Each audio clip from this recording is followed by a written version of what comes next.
I'm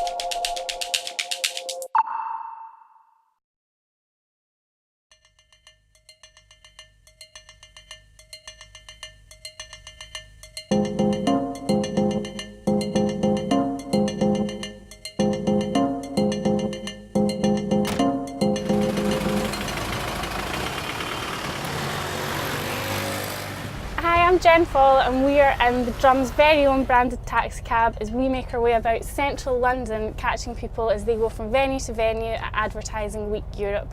We're now on our way to pick up Kristnan Guru Murthy, who's just finished his Ad Week Europe panel session on the role of short form video and how brands and advertisers are using it. Welcome, Krishnan. Thank you. Thank you for coming in our taxi. What are your sort of key takeaways from that session we just had? A 5-minute film on television is very different to a 5-minute film on YouTube and the way people interact with it. What are the points within that film where you're going to get people to respond to you, whether it's on Twitter or Facebook or whatever it is, and to engage with you? And therefore, what is the opportunity for brands? Social media and people on it are very sophisticated, and they do not like to be obviously sold the way a lot of brands would like to, and the way they used to in terms of old-fashioned television spot advertising.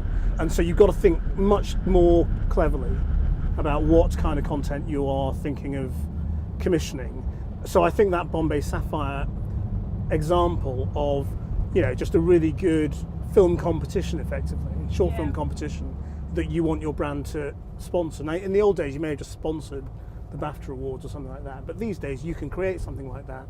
It will create great content and be a great commercial opportunity. People know when it's just an obvious sell job and they don't really like it. You know, they don't mind being sold to or things being sponsored if I am being entertained, or, you know, you're making me laugh, or whatever it is. But if it's just kind of obvious, can I get some of that money in your pocket, then people don't like it, especially on social media. Yeah. So what's the role of short form video in the newsroom? Most of our content is short form content, naturally. So they are perfectly formed already to be spread. The question is what works and what doesn't work in terms of what gets passed along and what gets retweeted or shared around Facebook. Some of it will just be a great moment, you know, a really fiery interview, a great celebrity bust up, a Tarantino moment, you know, with me. Yeah. Obviously that's done hugely well on YouTube and all sorts of platforms. That's kind of easy to predict. I think the harder ones to predict are, you know, if you're taking a very hard news story, what's going to do incredibly well. So I mean, if you look at our YouTube pages in terms of what gets watched, it will often be very gritty, off-agenda foreign stuff, whether it's about Syria or Sri Lanka or those sorts of stories that we do that other people don't. And that's partly because it's going global. So we're getting big audiences all over the world for those sorts of things.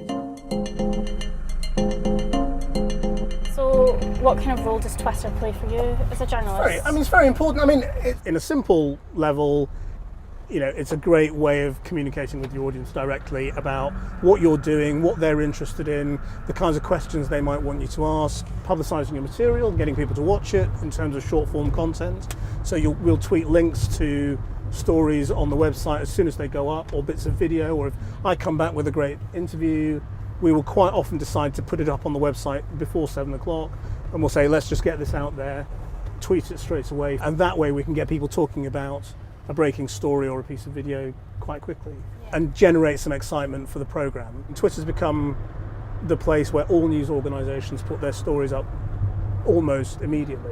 So if you want to know what's going on in the world, you don't flick to a newspaper website or the BBC or Channel 4 News anymore, you go to Twitter. It's interesting you say that. There was Pew Research came out with a stat that said, it was a US stat that said only 8% of people that are on Twitter in the US use it to look for news, which I found quite surprising. No, I mean, when I say you, I mean, I suppose I'm talking about relatively advanced users. Right. I think that will grow. I mean, you know, if it's 8% now, it will be 20% within a couple of years, and it will grow and grow and grow.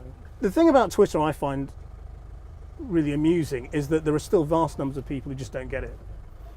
Even though they're on Twitter, they might have been on Twitter for a year or two, but they don't really use it enough to really understand it. And I think that's why you get the massive failures in advertising. Yeah, Like, the hashtags and that kind of thing. Every time a brand tries to create a hashtag, it's dangerous, and you just kind of think, why are you doing this? Because it's so obviously going to get turned around and it will blow up in your face.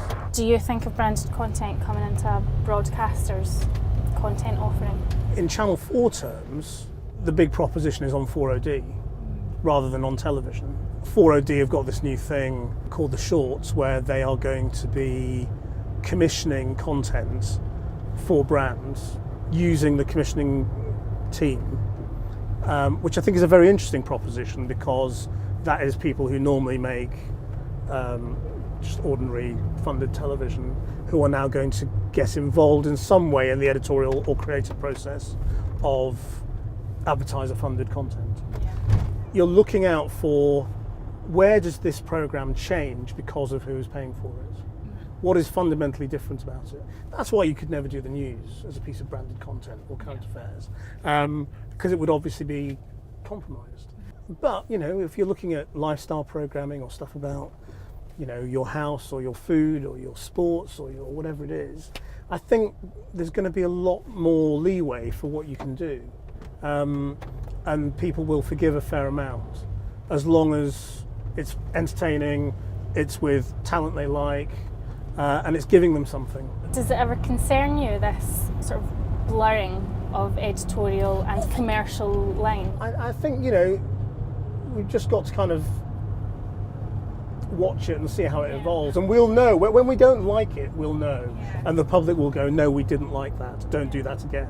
I think it's quite hard to predict at the moment. I think we're all kind of sort of shuffling around in this space, thinking there are lots of opportunities here, but we're not quite sure how it's going to pan out.